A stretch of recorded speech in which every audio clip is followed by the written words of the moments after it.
সুপ্রিয় দর্শক শ্রোতা সকলকে শুভেচ্ছা জানিয়ে শুরু করছি বাংলা ভিউ সারাদিনের খবর। এই মুহূর্তে স্টুডিও থেকে সরাসরি যুক্ত হয়েছে আমি শ্রাবণী তালুকদার। এই অনুষ্ঠানের মাধ্যমে আমরা সাধারণত জানিয়ে দেওয়ার চেষ্টা করি সারাদিনে ঘটে যাওয়া কিছু গুরুত্বপূর্ণ ঘটনা সংক্ষিপ্ত রূপে। এই মুহূর্তে আপনারা লাইভটি সরাসরি দেখতে পাচ্ছেন একই সঙ্গে বাংলা ভিউ এবং সিলেট ভিউয়ের পেজ থেকে। চলুন জেনে নেওয়া যাক সারাদিনের কিছু গুরুত্বপূর্ণ ঘটনা।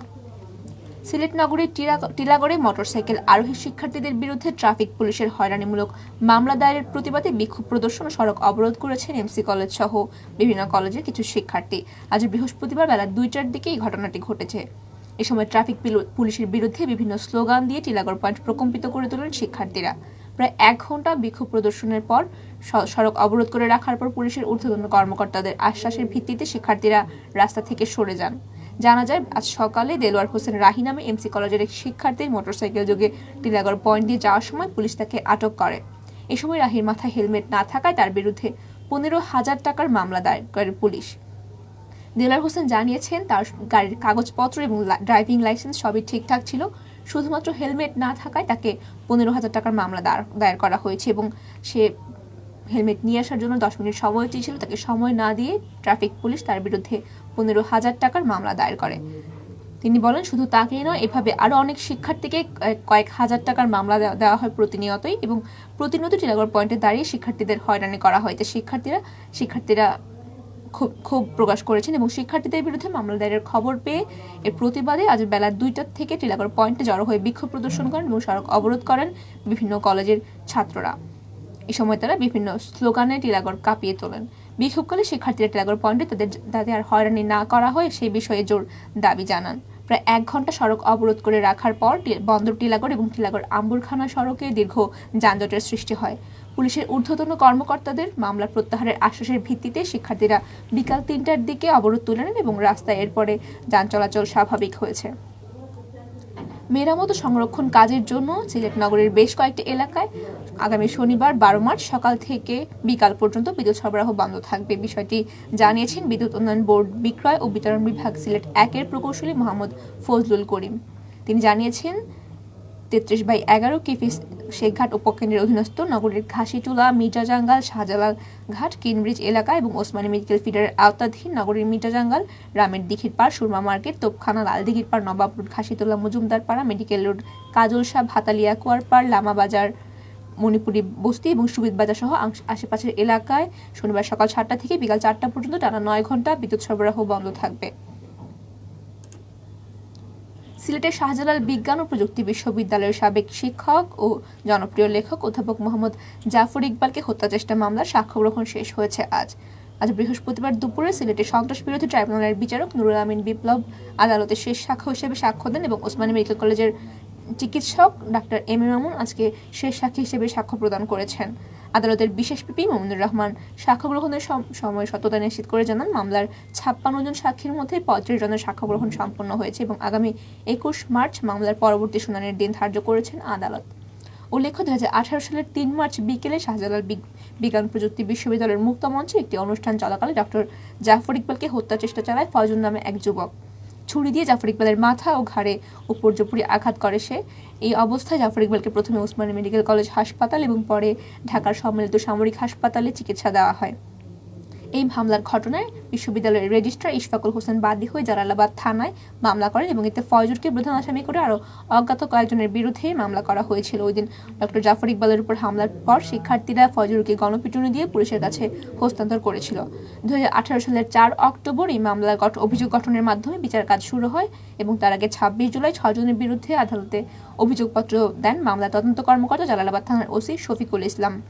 মামলার বাকি আসামিরা হলেন ফজরের বন্ধু সোহাগ মিয়া, ফজরের বাবা মাওলানা আতিকুর রহমান, মা মিনারা বেগম এবং মামা ফজলুল হক এবং ভাই এনামুল হক। ভোজ্য তেল, চিনি এবং ছোলা আমদানিতে ভ্যাট প্রত্যাহারের ঘোষণা দিয়েছেন অর্থমন্ত্রী আ.হ.ম মুস্তফা কামাল। জিনিসপত্রের দাম সহনীয় রাখতে সরকার এসব পণ্যে ভ্যাট প্রত্যাহার করেছে বলে জানিয়েছেন তিনি। বৃহস্পতিবার ক্রয় সংক্রান্ত মন্ত্রিসভার বৈঠক শেষে অর্থমন্ত্রী বলেছেন, নিত্য প্রয়োজনীয় পণ্যের দাম সহনীয় পর্যায়ে রাখার জন্য ভোজ্য তেল, চিনি এবং ছোলা থেকে ভ্যাট তুলে নেওয়ার সিদ্ধান্ত নেওয়া হয়েছে এবং ভোজ্য তেল ও চিনি আমদানিতে ভ্যাট প্রত্যাহারের বিষয়ে জাতীয় রাজস্ব বোর্ড এনবিআর কোনো প্রজ্ঞাপন জারি করেনি। এই ধরনের সিদ্ধান্ত প্রজ্ঞাপন জারি না হওয়া পর্যন্ত কার্যকর হবে না।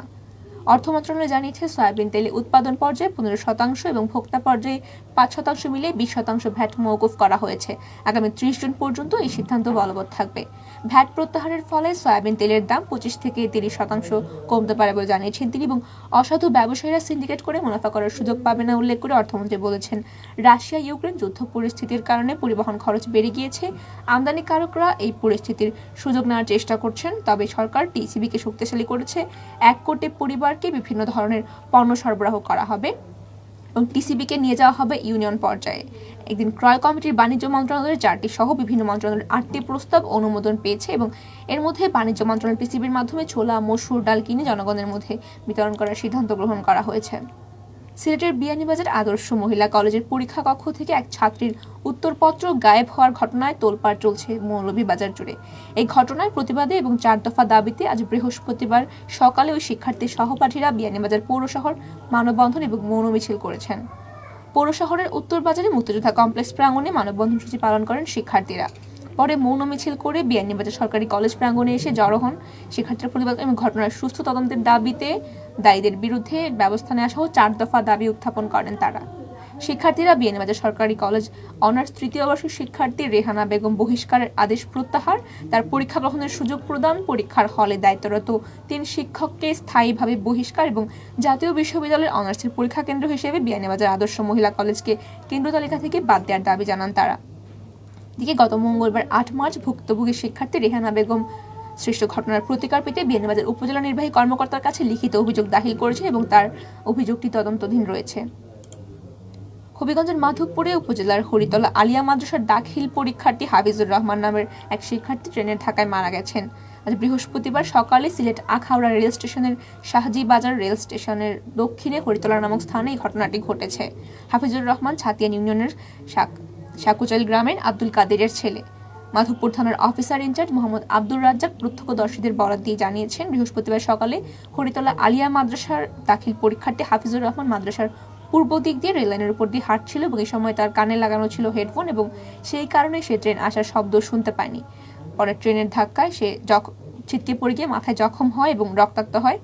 প্রথমে মাদ্রাসার শিক্ষকরা তাকে চিকিৎসার জন্য হবিগঞ্জ সদর হাসপাতালে নিয়ে যান, তবে কর্তব্যরত চিকিৎসক তাকে ওসমানী মেডিকেল কলেজ হাসপাতালে রেফার করেন। পরবর্তীতে হাসপাতালে নিয়ে আসার সময় সে রাস্তাতেই মৃত্যুবরণ করে। মৌলভীবাজারের কমলগঞ্জে 2 ঘন্টা নিখোঁজ থাকার পর নিজ ঘরের পাশের গর্ত থেকে উদ্ধার হয়েছে এক প্রথম শ্রেণীর শিক্ষার্থীর লাশ। উদ্ধার করার সময় লাশটি গলাকাটা এবং ক্ষতবিক্ষত ছিল। বুধবার সন্ধ্যায় শমশেরনগর কেলছুটি গ্রামের এই ঘটনাটি ঘটে। ঘটনার নিহত শিশু ছাত্রীর মা রুবিনা বেগম বাদী হয়ে অজ্ঞাত আসামি করে থানায় মামলা দায়ের করেছেন। ঘটনাস্থলে সিনিয়র সহকারী পুলিশ সুপার শহীদুল হক মুন্সি এবং পুলিশ, র্যাব, পিবিআই, সিআইডি সহ বিভিন্ন গোয়েন্দা সংস্থার লোকজন পরিদর্শন করে ঘটনার রহস্য উদ্ঘাটনে তৎপর রয়েছেন। এই ঘটনায় এখনো পর্যন্ত কাউকে আটক করতে পারেনি পুলিশ। বৃহস্পতিবার দুপুরে সরেজমিনে গিয়ে দেখা যায় নিহতের বাড়িতে পুলিশ সহ বিভিন্ন গোয়েন্দা সংস্থার লোকজন রহস্য উদ্ঘাটনে কাজ করছে। বিপুল সংখ্যক লোকজন বাড়িতে ভিড় করেছেন। নিহতের মা দাবি তার 3 ভাই ও 2 বোনের মধ্যে ফাতেমা জান্নাত মৌ সবার ছোট। সে কেছুলুটি সরকারি প্রাথমিক বিদ্যালয়ের প্রথম শ্রেণীর ছাত্রী এবং ইসলামিক ফাউন্ডেশন পরিচালিত কেছুলুটি বায়তুস সুন্নাহ জামে মসজিদের কোরআন স্তরের শিক্ষার্থী।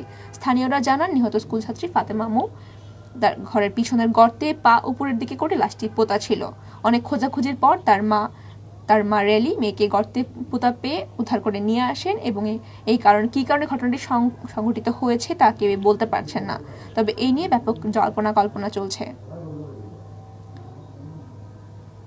শিশু হত্যাকাণ্ডের কারণ জানতে চাইলে মামলার তদন্তকারী কর্মকর্তা শমশেরনগর পুলিশ ফাঁড়ির উপপরিদর্শক সোহেল রানা নির্দিষ্ট করা সংশ্লিষ্টতা এখনো খুঁজে পাননি বলে জানিয়েছেন। তবে খুব শীঘ্রই জড়িতদের আইনের আওতায় আনা হবে এবং শমশেরনগর পুলিশ ফাঁড়ির পরিদর্শক মোশাররফ হোসেন ঘটনার সত্যতা নিশ্চিত করে বলেছেন, ছাত্রীর গলায় ও পেটে কাটার দাগ রয়েছে এবং এই ঘটনার তদন্ত চলছে। সিলেট নগরীর সোভানীঘাট এলাকা থেকে ইয়াবাসহ এক মাদক কারবারিকে আটক করেছে পুলিশ। তার কাছ থেকে 15 পিস ইয়াবা উদ্ধার করা হয়েছে। বুধবার দিবাগত রাত 12:15টার দিকে সোভানীঘাট এলাকায় অভিযান চালিয়ে মহানগর গোয়েন্দা পুলিশ তাকে আটক করেছে। আটককৃত ব্যক্তির নাম আনোয়ার হোসেন, বয়স 47 এবং সে খাদিমনগর বহর আবাসিক এলাকার মৃত আলম মিয়ার ছেলে। পুলিশের জিজ্ঞাসাবাদে আনোয়ার হোসেন জানিয়েছে, সে ইয়াবা ট্যাবলেটগুলো কাষ্ঠঘর এলাকা থেকে পাইকারি দামে নিয়ে শহরের বিভিন্ন এলাকায় মাদক সেবীদের কাছে বিক্রি করে থাকে। সকালে শিক্ষার্থীরা যথারীতি বিদ্যালয়ে হাজির হয়, কিন্তু এসে দেখে বাঁশপতি সামিয়ানা টাঙানো হয়েছে এবং এর নিচে টেবিল ফেলে সারি সারি চেয়ার সাজানো হচ্ছে। পাশে ডান দিকে বরকনের মঞ্চ, পেছনে রয়েছে রান্নার আয়োজন। এই সময় শিক্ষার্থীরা প্রধান শিক্ষকের কক্ষে ছুটে যায় শিক্ষার্থীদের বাড়ি ফিরতে বলে শিক্ষকরা জানিয়েছেন, এবং কয়েকজন শিক্ষার্থীর কারণ জানতে চাইলে তাদেরকে ধমক দেন শিক্ষকেরা, তবে কোনো সুনির্দিষ্ট কারণ তারা বলেননি। পরে শিক্ষার্থীরা জানতে পারে বিদ্যালয় অঘোষিত ছুটি দিয়ে মাঠে বিয়ের অনুষ্ঠান চলছে। বরিশাল নগরের উত্তর আমনতগঞ্জ মোফাজ্জল হোসেন খান মাধ্যমিক বিদ্যালয়ে আজ দুপুরে এই ঘটনাটি ঘটেছে এবং বিদ্যালয়ের পাশে একটি সরকারি প্রাথমিক বিদ্যালয় রয়েছে। মাধ্যমিক শাখার শিক্ষার্থীদের ক্লাস বন্ধ থাকলেও প্রাথমিক শাখার শিক্ষার্থীদের ক্লাস ওই দিন ঠিকই চলছিল। এলাকাবাসী জানিয়েছেন বিদ্যালয়ের মাঠে গতকাল বুধবার থেকে চলছিল প্যান্ডেল নির্মাণের কাজ এবং বিদ্যালয়ের মূল ফটক ফুল দিয়ে সাজানো হয়েছিল। বেতন বাড়ানোর দাবিতে হবিগঞ্জ সদর উপজেলার দরিয়ানপুর আর্গন স্পিনিং লিমিটেডের শ্রমিকরা আন্দোলনে নেমেছেন। আজ বৃহস্পতিবার দুপুরে কোম্পানির সামনের সড়ক অবরোধ করে বিক্ষোভ প্রদর্শন করেন শ্রমিকরা এবং বিক্ষোভে অংশ নিয়েছেন কারখানার শত শত শ্রমিক। বিক্ষোভকারীরা জানান, সরকার নির্ধারিত শ্রমিকদের জন্য ন্যূনতম 8,500 টাকা বেতনের কথা বললেও কোম্পানিটি প্রতিষ্ঠার পর থেকেই তাদেরকে 5,200 টাকা করে বেতন দিয়ে আসছিল। শ্রমিকরা দীর্ঘদিন ধরে কোম্পানির কর্তৃপক্ষের কাছে বেতন বৃদ্ধির দাবি করলেও কোম্পানি তাদের বেতন বৃদ্ধি করছে না। এছাড়াও তাদের দিয়ে অতিরিক্ত কাজ করানো হচ্ছে, পাশাপাশি নামাজ ও লাঞ্চের জন্য সময় না দেওয়ায় অভিযোগ করেছেন শ্রমিকরা।